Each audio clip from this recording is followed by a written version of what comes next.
fairy tale glow. Originally, this grand structure housed the British colonial administration offices and later served as the Supreme Court. It was named after then Sultan Selangor, Sultan Abdul Samad, with its unique Moorish design and copper domes. It's still one of the most photographed landmarks in the city. Now to the southwest, you see the area glowing in blue and colorful lights. This is a river of life. It's located just behind the historic Jamek Mosque, right at the confluence of the Klang and Gombak rivers, which is the very spot where Kuala Lumpur began. The River of Life was part of a major urban rejuvenation project aimed at transforming the once polluted rivers into a clean and lively waterfront. The project took about 7 years, covered 781 hectares, and cost around RM4.4 billion. You'll see a long reflective pool of fountains and a landscape inspired by the famous River in Spain. Even though some parts of it age with time, it still remains a calm, photogenic, and meaningful spot, especially under the night lights. We'll take a 5-minute break here for a photo stop. Do take in the view, and feel free to snap some beautiful night shots. Thank you, and Tara Casey.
Ladies and gentlemen, we are now entering the highway number 7.9 kilometer intra-city highway in Malaysia.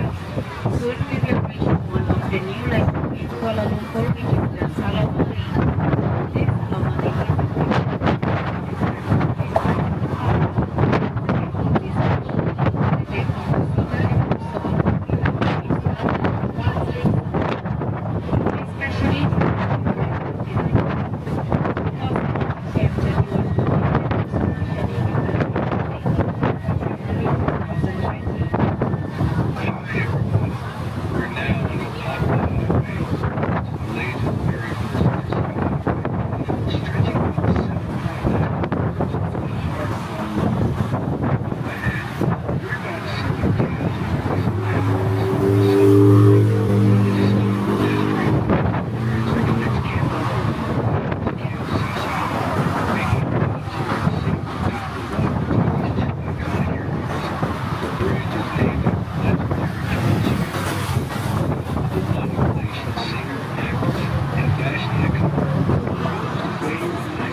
Take care, travel safe, and as always, happy hopping.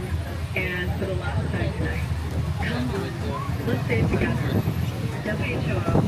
Alright, that's all from me. Back to you, Lisa. Bye.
Was the Prime Minister at that time.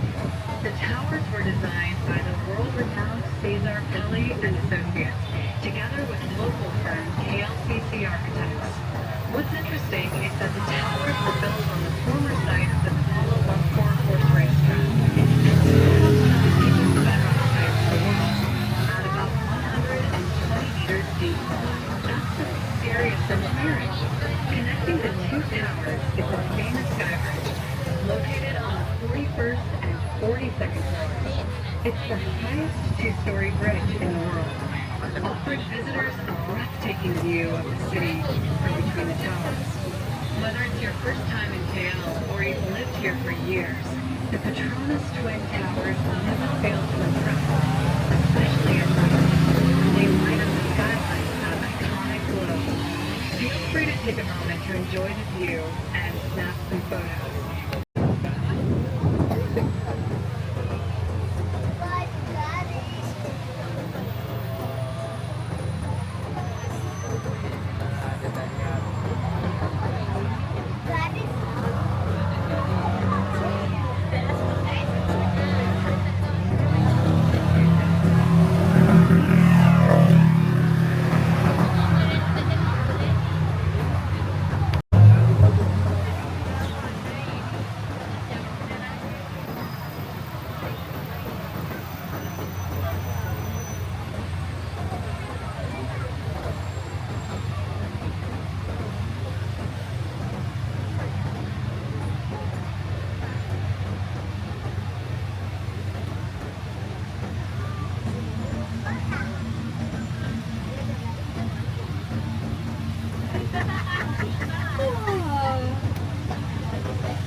Before the KLCC Twin Towers stood tall, this area was actually home to a racehorse track, the old Slinger Turf Club. It's hard to imagine now, but this whole stretch was once where the city came to watch the races. As we cruise along Dulles Quay, Grantley, you might be wondering, who's the voice behind the timeless song playing in the background? That's Tan Sri P, Grantley, one of Malaysia's greatest icons. In 1929 in Penang, Grantley was a singer, composer, actor, film director whose talent shaped the golden era of Malay cinema and music. He starred in over 60 films and wrote more than 250 songs, many of which are still loved today. His movies combine humor, heart, and everyday struggles, making them relatable across generations. He was also married to Puan Sri Saloma, another legend, and together they became Malaysia's entertainment. He passed away in 1973, but his legacy lives on in his music, his films, and now through this very street that bears his name. A true national treasure whose voice still accompanies us on this journey.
It's a cultural showcase dressed in haute couture. Let's take a moment to celebrate Kuala Lumpur's proud achievements. Recently crowned as the best place to visit in Asia, KL is renowned for its incredible multicultural food scene, offering a delightful mix of flavors and culinary wonders that reflect the city's rich, diverse heritage. In 2024, Kuala Lumpur welcomed over 17.5 million tourists, ranking 10th globally for international arrivals. And guess what? KL was also ranked second as the most outstanding city in Southeast Asia, right behind Singapore, and placed 135